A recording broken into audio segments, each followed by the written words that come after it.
listening to the Open Wheel Spectacular Podcast. Here is your host, TJ Buffenbarger.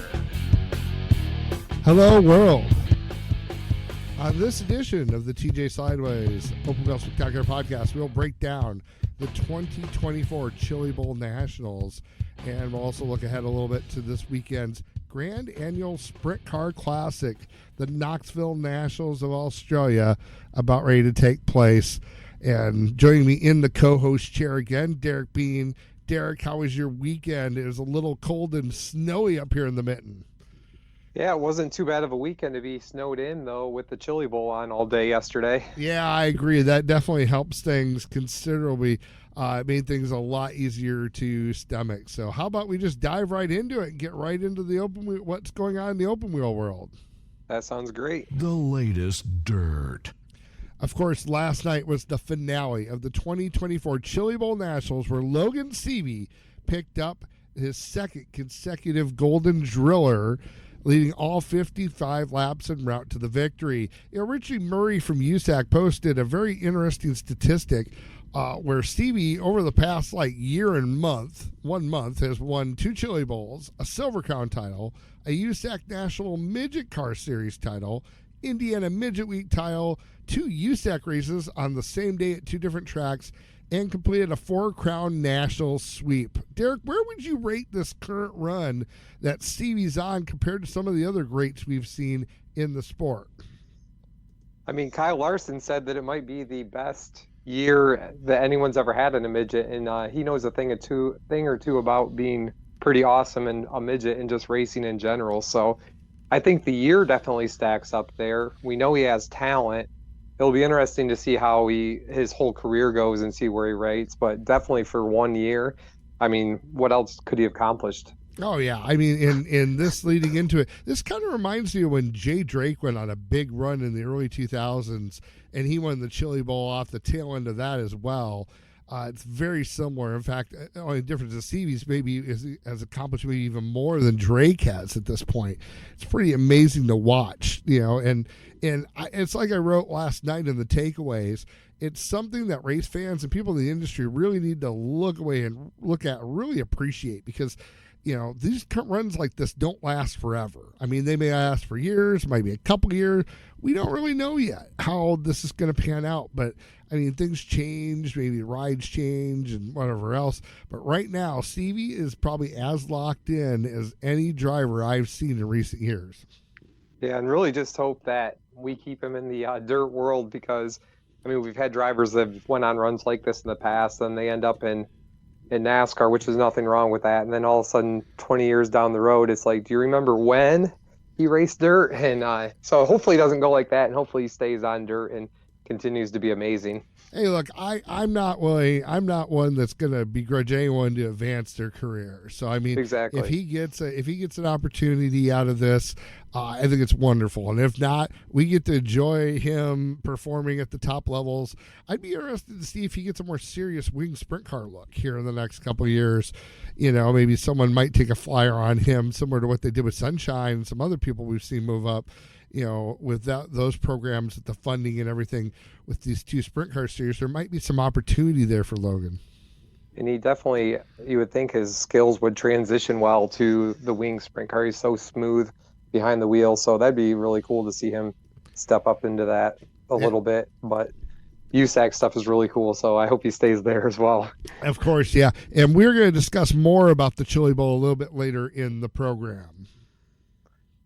Leading into the Chili Bowl Nationals, Buddy Kofoid announced he would be taking on the World of Outlaw Tour full-time in 2023 or 2024 with Roth Motorsports. TJ, did you ever think we would see Kofoid taking on the entire Outlaw Tour?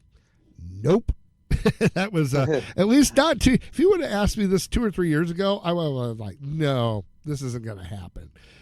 After the past year and a half, yeah, it seems like a logical step for him, and I'm glad he's getting this opportunity. He's wildly talented. He's got natural ability that a lot of people on the World of Outlaw Tour would love to possess. I think the thing that Kofoid is going to be learning the most this year is getting up and down the road. I mean, it's one thing to drop in with the World of Outlaws once in a while for a show, or even 10 or even 20. But when you're grinding that tour out each and every day going up and down the road, it can be something really difficult to get a grasp on as a rookie. Yeah, I was kind of hoping last year when the 11 started off and was pretty much following the tour that maybe they would finish out the year just to see where he would stack up. Obviously, that didn't work out. So he has some experience following it, but like you said, the whole year is a totally different ball game. Yeah, because when you're dropping in and out, you're not worried about the points race. You're not worried about a lot of other things. You're not worried about where your T-shirt trailer is going to get parked. I mean, there's a lot of intricacies, like where are you going to sleep that night? I mean, logistics of doing the Outlaw Tour can be very difficult, and that's the part that sometimes when Outlaw Tour guys look at it, they go like, well, yeah, these guys come in and they swoop in and they can win a race or two. But I mean, to really grind it out, I personally think following that whole World Outlaw Tour is one of the most difficult things to do in motorsports. If you had to do an over-under, Derrick, how many feature wins he'd have this year in the Outlaw Tour, what would you set it at? I mean, I would think he could win 5 to 7 maybe. I mean, I think he could have a really good year. I think the consistency will be more of the thing.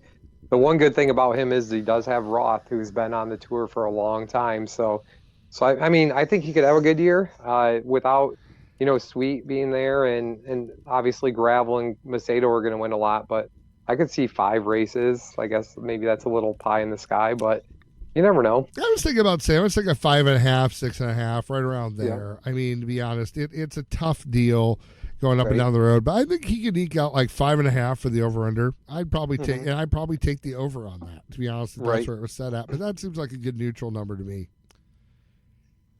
In local news, Darren Nida announced on Saturday he's going to be driving for Team GGRD in 2024 in the 360 Sprint Car division at the Knoxville Raceway, going for Rookie of the Year honors. That's going to make him teammates with Brandon Wimmer on that team, who's going to be doing a mix of 410 racing with them next season. Derrick, what are your thoughts when you heard this news?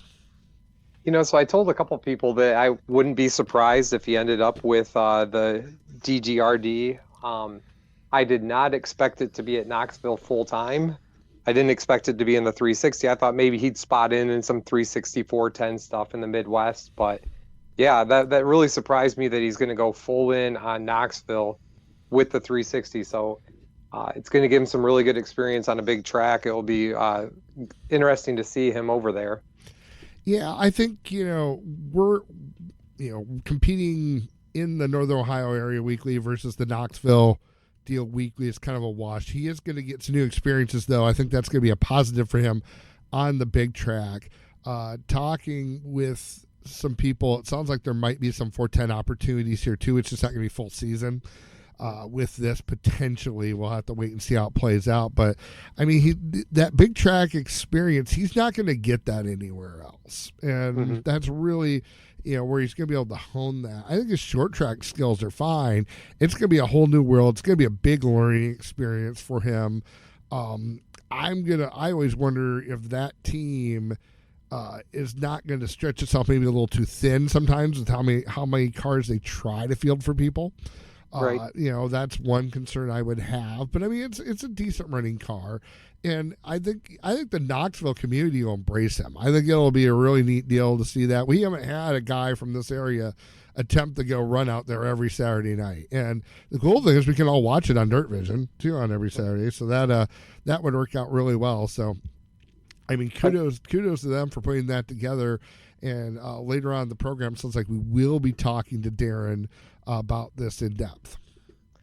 We already have Ohio claiming him based on Attica's social media this week. So we have Ohio claiming him. We know Knoxville loves to claim people who go run out there. So Darren's going to have the whole world after him here for a while. Well, I mean, when you live that far in Southeast Michigan, I mean, I don't know. You could be complained by Ohio. That's a whole different planet down there compared to the rest of the state. So exactly. So I'm good with that. Now, if he was from like the UP or something, I'd be like, come on, let's be real. No, so. I'm just saying he's easy to like. That's for sure. So I think he's going to have good support wherever he goes. Carson Macedo won 3 sprint car races this weekend in Australia. That gives him 4 feature wins this calendar year. TJ, do you think that makes Macedo the favorite going into this weekend's Grand Annual Sprint Car Classic? No. I think actually he is one of the favorites. I still probably think that Jock Goodyear is probably the favorite going in just from the eye test. I mean, Goodyear had a really strong run going this past weekend, had a mechanical issue. Macedo was able to capitalize on that. But I mean, I think personally that, he's going to be one of the top guys going into this. In case you don't know, the Grand Annual Sprint Car Classic is basically Australia's version of the Knoxville Nationals.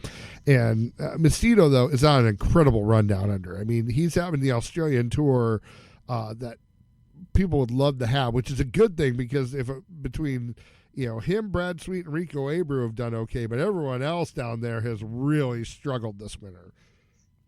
And I mean, when you think about Macedo, he's probably one of the top 3 to 5 410 wing sprint car drivers in America, which puts him right up there in the world. So he's a good driver. Obviously, that's a really good team he's with over there. So I agree with you. He's at least one of the favorites, if not the favorite, when he's over there. And the good news is someone pointed out to me on social media last night that event popped up on the schedule on Flow Racing for this coming week. So that is awesome. Get up with some like breakfast, maybe keg and eggs, depending on how you want to take your breakfast on the weekend, and watch Australia's biggest sprint car race take place. So in similar news with World of Outlaws and stuff, the World of Outlaws announced that they are going to be testing a 1-inch wicker bill on the cars during the Volusia Speed Week events, which will be interesting to see how it plays out. Derrick, do you think this is going to make the racing any better?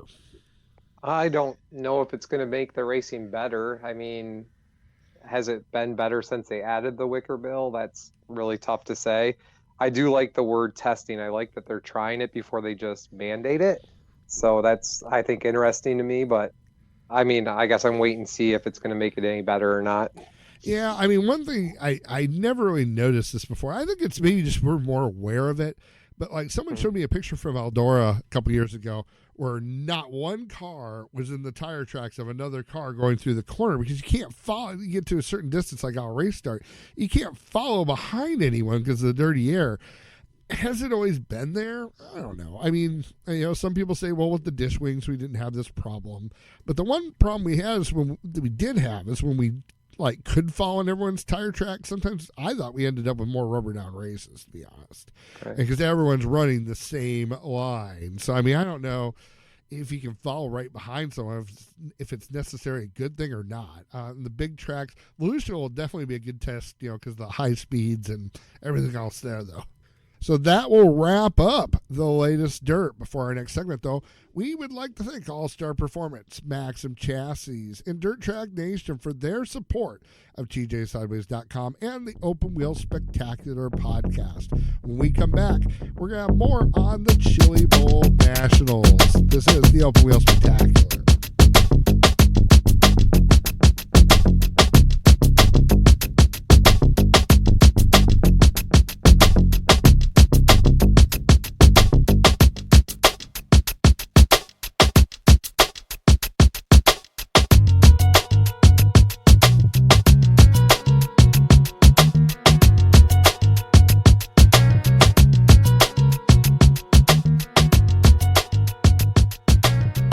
Derrick, the 38th Chili Bowl Nationals is in the books with Logan Stevie, once again, as we spoke about earlier, getting his back-to-back victories in that. Of course, the big topic at the end of the week was the track preparation. Now, Derrick, I thought all week the preliminaries were awesome. I thought the prep was probably the best we've seen on the prelims in a considerable amount of time, and then promptly on the 55-lapper, like everything kind of fell apart there and took a big swing and miss in that 55-lap finale. Right. Are we at the point where 55 laps is just too much, or is it all of the racing throughout the day? I don't know. It seems like they tried everything to make that race racing. It seems to take rubber more times than not. Yeah, I kind of look back. I think the number of cars definitely has something to do with it. I mean, right. there's just there's only so much the dirt's going to take. And exactly, just getting pounded and pounded and pounded. And eventually that's going to, it's going to wear out. And one thing I did notice that a couple people point out, they didn't till up the bottom at all. And that's where it really laid down, because like if you're a lap car, you're in the back of the field, that's where you're going to go. And you have those cars spinning and idling down there. And that I think it bit them on that. And because you look, the rest of the track looked okay. It just took, and once it takes rubber in one lane, it's done. I mean, once in a while you'll luck out and you'll see it take rubber top to bottom, but it doesn't do that very often. And I was stunned. I mean, I know Brian Walker had tweeted at me that several teams thought about it, that they were stunned. Were you surprised it took rubber last night? It didn't seem like it was going to. The track was awesome pretty much all day long, and I mean they even skipped prep early in the day because it was looking so good. So from that standpoint, yes, I was kind of surprised. I was, but then I wrote about this later. Is when I thought back to it, I thought the early Alphabet mains had some really good racing in it, and that should have been a sign because, it should have probably been narrow, wet, and heavy if it was going to be good later in the night. Like, you look at the Knoxville Nationals, for example. If you look on Saturday night, if you're in the F main, you're there, but you're probably not counting on making a big run because the track's a lane and a half wide. And some of the better drivers at Tulsa, if we noticed through the heat races, one thing I noticed is when the track was narrower early in the night, that the best drivers could still make their way through. Like the guys will find their way through there. Right. Yeah. But I don't know. Look, I'm not a track prep expert, but to swing a miss on a 55 lapper, I was so bummed because I thought, Sunday to Friday, that was the best I've seen the track. Because even when I went, Derrick, in 2001, like the Friday night show laid an egg. The night I was there, it was Thursday, Friday, Saturday. Thursday was epic. Friday, everything was good. Then towards the tail of the night, it tailed off. Emmett came in the press rooms like, we are not having that happen on Saturday. And they tailed it up and made an awesome racetrack on Saturday. And I don't know. I just made the number of cars. The thing is, I don't know. I mean, you've talked about, we've talked about off the air, like, do you need to run all 300 whatever cars? But I don't, I'm not the one selling the pit passes, I mean, it's hard to cut that revenue. Yeah, I like that everyone runs on Saturday. I do like that tradition. I love watching it all. So to move, I mean, people talked about moving your nights. So Friday becomes like your lower mains, and then your maybe wherever you want to start, D through A is on Saturday. But I don't know. I like the feel of having all the cars run on Saturday, but sometimes it just doesn't make for the best feature at the end of the day. It's like, I wrote this in the takeaways, they've become a victim of their own success. And it's really tough. I feel for them because there's not an easy solution to this at all. And but hopefully next year, I think they've got the preliminaries figured out. We just got to figure out something to make that 55 lap finale hit, at the end of the night. So, but with Dazen Persley, to me, is a guy that stood out. Derrick, you called it. We were talking during the broadcast. I got to give you credit. You kind of called out that one like he was going to make a run. And man, did he make you look good. Yeah. I mean, he did it in the D main. Well, D main, he only had to go, I think, fourth to first. But he did it in the C. He did it in the B. And it just looked like everything was just locked in for him. So I thought we were going to see him move up. Obviously, he did move up. A lot of people think he could have won if it didn't take rubber. What are your thoughts on that? Oh yeah, I think he ends up the podium at least for sure. Right. Higher up maybe. I mean he probably a second maybe. I think he definitely could have been a shot to win it. I mean I felt for him more than anybody when that thing locked down because I was kind of watching the transponders. I'm like, man, he's making progress. He's coming, and then boom, track locks down, and that's start the bus at that point. So, but what impressive, you think about where he was at even just a couple years ago.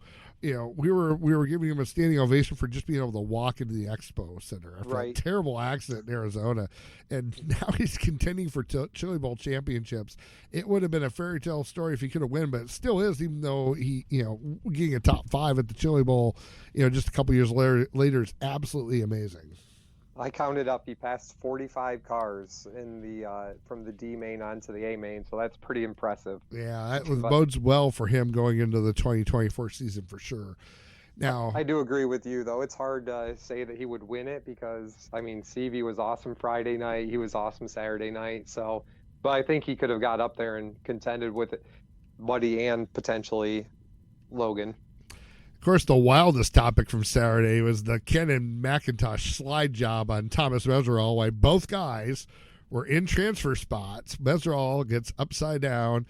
McIntosh goes on to make the main, and Derrick, that was, man, it was the hot topic.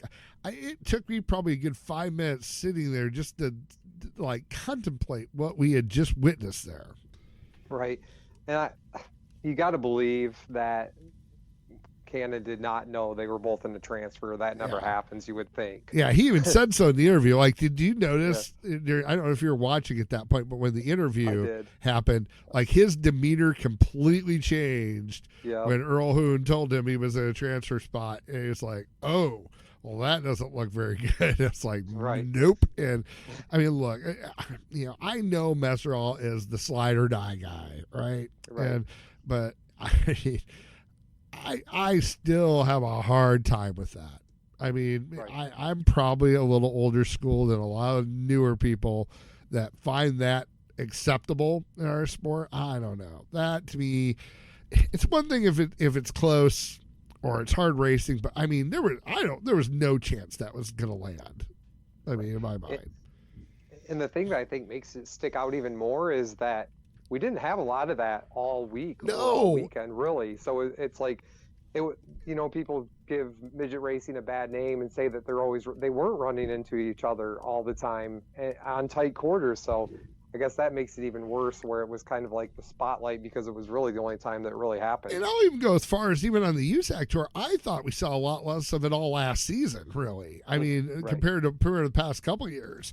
And man, and then you had the people coming out going, well, it's midget racing, midget racing, and all this other stuff. I mean, that annoyed me a little bit because I thought like you said, the whole week I thought we saw pretty respectable racing. I mean, sure, there were moments, and Grant, we're watching at home, so we're not watching the back of the field necessarily when they're on it. There might be, who knows what was going on sometimes back there, but for the most part, I thought, like you, it was a really clean week, and that was just, I don't know, I had a hard time with that one. That was like one of those audible, like, oh my, like there were two audible moments watching by myself in my kitchen, and that was one of them. So, yeah. The other thing is, I know that Team Ez and Cannon have had run-ins in the past. Yes, they have.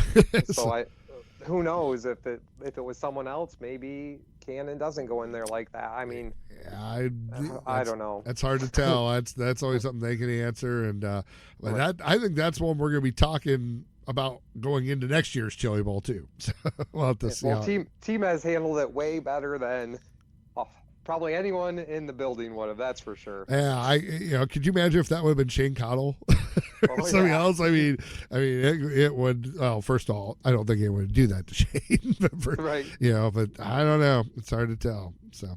The other one that's been debated even into this morning was Bunny Kofoid getting by Stevie for the lead, but then the caution coming out and Kofoid being set back to second.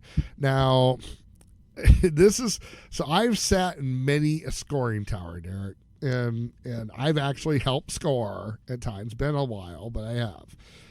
And like the way I am always going to be on the side of split scoring, where like for instance, when the World of Outlaws split score, it's the leader plus one car past the line, the lap counts. At Knoxville Raceway, it's just the leader getting by, and it counts.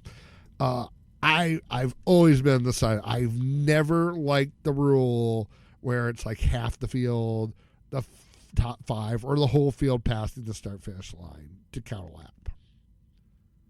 Yeah, I mean, I agree with you, but unfortunately, I guess the rule is there that the whole field has to be by, right? Yeah, and I will admit, if you're going to be consistent about that, as long as you're consistent about it, the rules going in, or at least you should. Right.